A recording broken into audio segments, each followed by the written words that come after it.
El amor en tiempos del cólera, de Gabriel García Márquez. Análisis de la novela. ¿Qué significa que el padre de Fermina quiera que su hija sea una dama de verdad? Lorenzo Daza es un hombre de bajos recursos que trabajaba traficando mulas y no sabe leer ni escribir. Rechaza a Florentino como potencial esposo de su hija por ser pobre y bastardo. En cambio, quiere que Fermina se case con un hombre respetable, de fortuna y buena familia. Ser una dama significa pertenecer a una clase social alta de la cual él no forma parte. Es un deseo de ascenso social que subestima la libertad de Fermina. En este sentido, Juvenal Urbino es el candidato ideal porque pertenece a una familia patricia y es médico de profesión.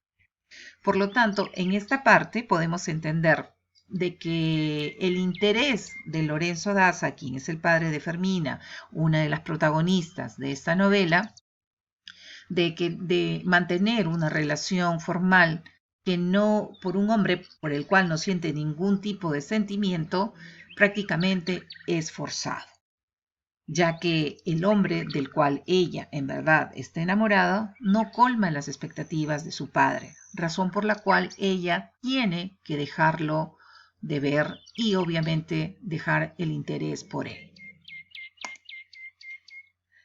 ¿Qué tienen en común en la novela el amor y el cólera?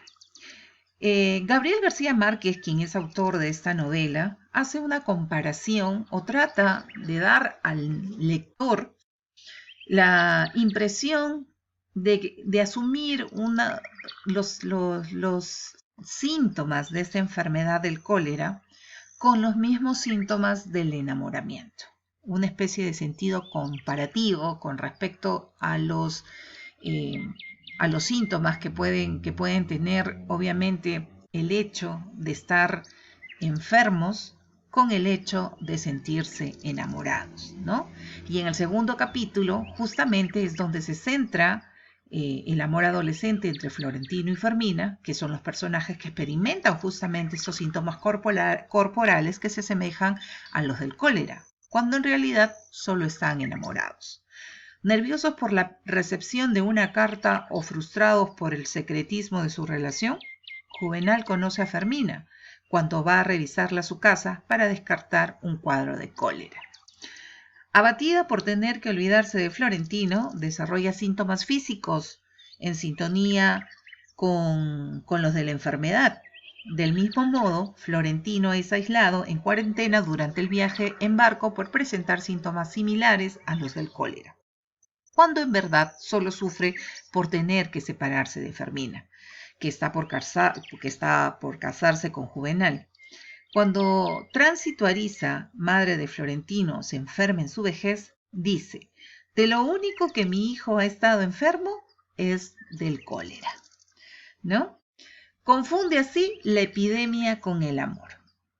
Entonces, el tópico del amor como enfermedad es fundamental en esta novela porque los personajes sufren síntomas físicos por la fuerte carga emocional que les genera justamente estar enamorados. ¿Con qué tópico importante de la novela se relaciona el suicidio de Jeremías de San Amor? Recordemos un poco que Jeremías de San Amor es uno de los mejores amigos del doctor Juvenal, y es con este personaje que empieza la novela Amores en tiempos del cólera, ¿no? Justamente con su muerte, con la muerte de él, ¿no? En este caso, el suicidio de Jeremías es el que da comienzo a la novela y se relaciona principalmente con el tópico de la vejez.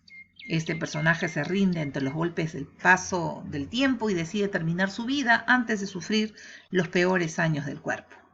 Juvenal se entera, cuando habla con la amante de Jeremías, ¿no?, de que su amigo había decidido suicidarse al cumplir 60 años. Y hacía mucho tiempo. Es importante su suicidio porque despierta reflexiones sobre la mortalidad de Juvenal Urbino, quien considera que tal vez hubiera estado de acuerdo con Jeremías de San Amor en que la vejez era un estado indecente que debía impedirse a tiempo. Una situación que no se aleja de la realidad porque hay muchas personas que tratan de evitar que la vejez sea parte de su vida, pero es algo tan biológico que es un poco imposible poder detener el paso del tiempo. ¿De acuerdo? ¿Cuáles son los sucesos que podrían calificar el enamoramiento de Florentino como grotesco?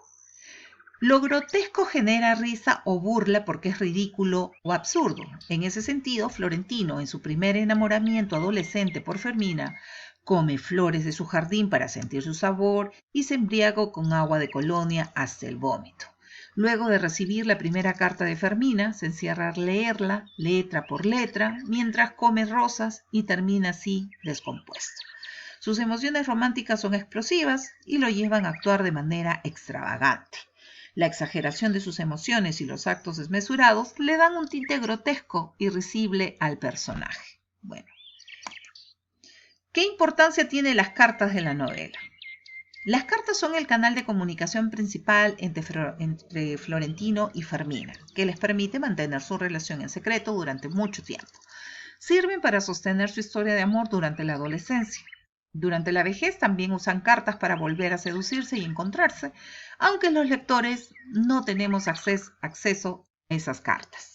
El narrador describe los estilos de escritura que tienen los personajes. Esto es fundamental para caracterizar a los personajes y entender su crecimiento. Por ejemplo, las primeras cartas líricas, floridas y recargadas de Florentino dan cuenta de las emociones románticas exageradas que siente. Luego, su estilo se templa y en la vejez envía a Fermina meditaciones más lógicas y sobrias. ¿Por qué Lorenzo Daza lleva a Fermina a la casa de su prima Hildebranda Sánchez? ¿Hay otro viaje similar en la novela? Lorenzo se lleva a Fermina de Cartagena cuando se entera de la relación romántica y epistolar que mantiene con Florentino. Lo llama el viaje del olvido. Luego, cuando Hildebranda visita a Fermina, se explicita que es por una razón similar, para que aquella se olvide de un hombre casado con el que estaba involucrado. Florentino realiza el mismo tipo de viaje. Su madre le pide al tío León que le dé un trabajo en otra ciudad para alejarlo del sufrimiento de Fermina. Sin embargo, hay una diferencia contundente. Florentino llega a destino e inmediatamente regresa y no quiere olvidar. ¿Qué hace Fermina con todas las cosas de Juvenal luego de su muerte? ¿Cómo se relaciona esto con el proceso de aprendizaje de este personaje? Bueno, después del funeral, Fermina prende una hoguera y quema todo lo que le recuerda a su esposo. Es una ceremonia de exterminio en la que sus hijos se llevan algunos muebles y ella destruye todo lo que queda. Fermina busca con esto volver a ser ella misma. Luego de la muerte de Juvenal, se le vuelve más evidente la interdependencia que compartían y cómo ella había cedido partes de su identidad al matrimonio. Un ejemplo de esta reconstrucción es la remodelación que hace del consultorio de Juvenal en una especie de taller donde empieza a bordar. Un hecho bastante interesante después de quedarse viuda Fermina, retoma nuevamente su amistad con el que fuera el primer amor de su vida, ¿no? Y es así como se termina el análisis de esta obra en este segundo bimestre.